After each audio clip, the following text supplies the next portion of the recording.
ಆತ್ಮೀಯ ಬಂಧುಗಳೇ, ಶ್ರೀಮದ್ ಭಾಗವತಂ ಸ್ಕಂದ 3 ಭಾಗ 2 ಅಧ್ಯಾಯ 20 ಮೈತ್ರೇಯ ವಿದುರ ಸಂವಾದ. ಇದರಿಂದ 2 ಶ್ಲೋಕಗಳನ್ನು ತಿಳ್ಕೊಳ್ಳೋಣ. ಶ್ಲೋಕ 29. ತ್ವಾಂ ಕ್ವಣಚ್ಚರಣಾಂ ಭೋಜಾಂ ಮದ ವಿಹ್ವಲ ಲೋಚನಾಂ ಕಾಂಚೀ ಕಲಾಪ ವಿಲಸದ್ದುಕೂಲ ಛನ್ನ ರೋಧಸಂ.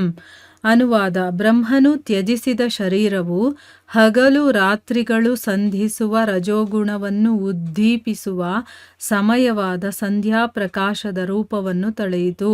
ಸ್ವಭಾವದಿಂದ ರಾಜಸರಾದ ಅಸುರರು ರಜೋಗುಣವಶರಾಗಿ ಅದನ್ನು ಒಬ್ಬ ಕನ್ಯೆ ಎಂದು ಭಾವಿಸಿದರು. ಅವಳ ಪಾದಕಮಲವು ಗೆಜ್ಜೆಯ ನಾದದಿಂದ ಅನುರಣಿತವಾಗುತ್ತಿತ್ತು. ಕಣ್ಣುಗಳು ಮತ್ತಿನಿಂದ ವಿಶಾಲವಾಗಿದ್ದವು. ಅವಳ ಜಘನಗಳು ಸೊಗಸಾದ ವಸ್ತ್ರದಿಂದ ಆವೃತವಾಗಿದ್ದವು.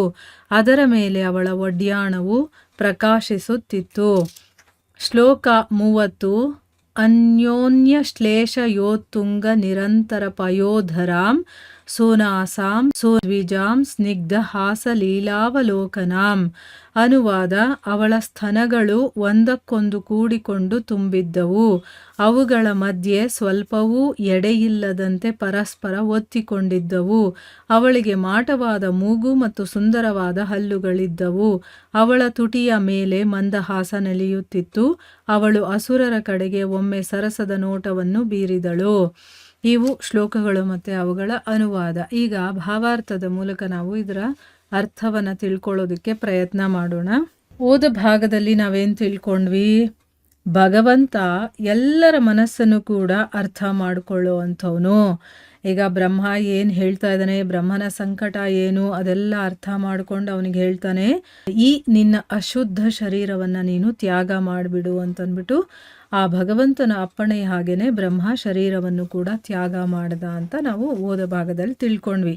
ಈಗ ಮುಂದುವರೆದು ಆ ಬ್ರಹ್ಮ ತ್ಯಾಗ ಮಾಡ್ತಾನಲ್ಲ ಶರೀರ, ಅದು ಹಗಲು ಮತ್ತು ರಾತ್ರಿಗಳು ಸಂಧಿಯಾಗತ್ತಲ್ಲ, ಅಂಥ ಸಂಧಿಸುವಂತಹ ರಜೋಗುಣವನ್ನು ಉದ್ದೀಪನೆ ಮಾಡುವಂತಹ ಸಮಯವಾದಂತಹ ಸಂಧ್ಯಾ ಪ್ರಕಾಶದ ರೂಪವನ್ನು ತಗೊಳ್ಳುತ್ತೆ. ಆ ಶರೀರವನ್ನು ಬಿಟ್ಟಂತಹ ಒಂದು ಸಮಯ ಆಗಿತ್ತು. ಸ್ವಭಾವದಿಂದ ರಾಜಸರಾದಂತಹ ಅಸುರರು ರಜೋಗುಣವಶರಾಗಿ ಅದನ್ನ ಅಂದರೆ ಆ ಶರೀರವನ್ನು ತ್ಯಾಗ ಮಾಡ್ತಾನಲ್ಲ, ಅದನ್ನ ಒಂದು ಕನ್ಯೆ ಅಂತ ತಿಳ್ಕೊಳ್ತಾರೆ. ಅವಳ ಪಾದ ಕಮಲಗಳು ಗೆಜ್ಜೆಯ ನಾದದಿಂದ, ಅಂದರೆ ಅವಳು ಆ ಕನ್ಯೆ ಇದ್ದಾಳಲ್ಲ, ಅವಳ ಕಾಲಲ್ಲಿ ಗೆಜ್ಜೆಯ ನಾದ ಬರ್ತಾ ಇತ್ತು. ಕಣ್ಣುಗಳು ಮತ್ತಿನಿಂದ ವಿಶಾಲವಾಗಿತ್ತು. ಅವಳ ಜಗನಗಳು ಕೂಡ ಸೊಗಸಾದ ವಸ್ತ್ರದಿಂದ ಆವೃತವಾಗಿತ್ತು. ಅದರ ಮೇಲೆ ಅವಳ ಒಡ್ಯಾಣ ಪ್ರಕಾಶ್ತಾ ಇತ್ತು. ಅಂದರೆ ಒಡ್ಯಾಣ ಹಾಕ್ಕೊಳ್ತಾರಲ್ಲ, ಅದು ಕೂಡ ಹಾಕ್ಕೊಂಡಿದ್ಲು ಅನ್ನೋ ರೀತಿ ಅವ್ರಿಗೆ ಹಂಗೆ ಕಾಣಿಸ್ತಾ ಇದೆ.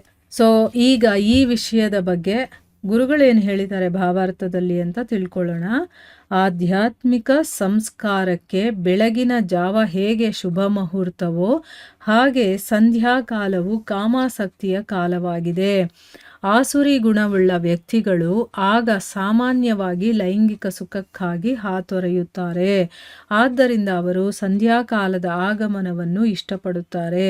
ಸಮೀಪಿಸುತ್ತಿರುವ ಸಂಧ್ಯಾಕಾಂತಿಯನ್ನು ದಾನವರು ಒಬ್ಬ ಸುಂದರ ಸ್ತ್ರೀ ಎಂದು ಭಾವಿಸಿ ಅವಳನ್ನು ಅನೇಕ ವಿಧಗಳಲ್ಲಿ ಆರಾಧಿಸತೊಡಗಿದರು. ಅವರು ಸಂಧ್ಯಾಕಾಂತಿಯನ್ನು ಕಾಲುಗಳಲ್ಲಿ ಉಲಿಯುವ ಗೆಜ್ಜೆಗಳಿಂದ ಕೂಡಿದ, ಸೊಂಟದಲ್ಲಿ ಡಾಬನ್ನುಳ್ಳ, ಸುಂದರವಾದ ಕುಚಗಳುಳ್ಳ ಒಬ್ಬ ಸುಂದರ ಸ್ತ್ರೀಯನ್ನಾಗಿ ಕಲ್ಪಿಸಿಕೊಂಡರು. ತಮ್ಮ ಲೈಂಗಿಕ ತೃಪ್ತಿಗಾಗಿ ಈ ಸುಂದರ ತರುಣಿ ತಮ್ಮ ಮುಂದಿರುವಳೆಂದು ಕಲ್ಪಿಸಿಕೊಂಡರು. ಇಲ್ಲಿ ಗುರುಗಳೇನು ಹೇಳ್ತಾ ಇದ್ದಾರೆ ಅಂತಂದರೆ, ಇವಾಗ ಆಧ್ಯಾತ್ಮಿಕ ಸಂಸ್ಕಾರಕ್ಕೆ ಅಂದರೆ ನಾವು ಏನೇ ಕೆಲಸಗಳನ್ನು ಆಧ್ಯಾತ್ಮಿಕವಾಗಿ ಮಾಡಬೇಕು ಅಂತಂದರೆ ಬೆಳಗಿನ ಜಾವ ಅನ್ನೋದು ಹೇಗೆ ಶುಭ ಮುಹೂರ್ತ ಅಂತ ಹೇಳ್ತಾರೋ ಅದೇ ರೀತಿ ಸಂಧ್ಯಾಕಾಲ ಅನ್ನೋದಿದೆಯಲ್ಲ, ಅಂದರೆ ಸೂರ್ಯ ಮುಳುಗದ ಮೇಲೆ ಕಾಮಾಸಕ್ತಿಯ ಒಂದು ಕಾಲ ಅದು ಅಂತ ಹೇಳ್ತಾರೆ. ಈಗ ಅಸುರಿ ಗುಣ ಇರುವಂಥ ವ್ಯಕ್ತಿಗಳು ಏನು ಮಾಡ್ತಾರೆ, ಲೈಂಗಿಕ ಸುಖಕ್ಕೋಸ್ಕರ ಅವ್ರು ತುಂಬ ಇಷ್ಟಪಡ್ತಾ ಇರ್ತಾರಲ್ವಾ, ಅದಕ್ಕೋಸ್ಕರ ಸಾಮಾನ್ಯವಾಗಿ ಲೈಂಗಿಕ ಸುಖಕ್ಕೋಸ್ಕರ ಅವರು ಹಾತೊರಿತಾ ಇರ್ತಾರೆ. ಅದರಿಂದನೇ ಅವರಿಗೆ ಸಾಯಂಕಾಲದ ಸಮಯ ಇದೆಯಲ್ಲ ಅದನ್ನು ಇಷ್ಟಪಡ್ತಾರೆ. ಯಾವಾಗ ಸಂಜೆ ಆಗುತ್ತೋ ಅಂತ ಕಾಯ್ತಾ ಇರ್ತಾರೆ ಅವರು. ಈಗ ಸಮೀಪಿಸ್ತಾ ಇರುವಂತಹ ಒಂದು ಸಂಧ್ಯಾಕಾಂತಿಯನ್ನು ದಾನವರು ಒಬ್ಬ ಸುಂದರ ಸ್ತ್ರೀ ಅಂತ ಅವರು ಕಲ್ಪನೆ ಮಾಡ್ಕೊಳ್ತಾರೆ. ಮತ್ತು ಅವಳನ್ನು ಬೇರೆ ಬೇರೆ ರೀತಿಯಲ್ಲಿ ಆರಾಧನೆ ಮಾಡೋದಕ್ಕೆ ಶುರು ಮಾಡ್ತಾರೆ.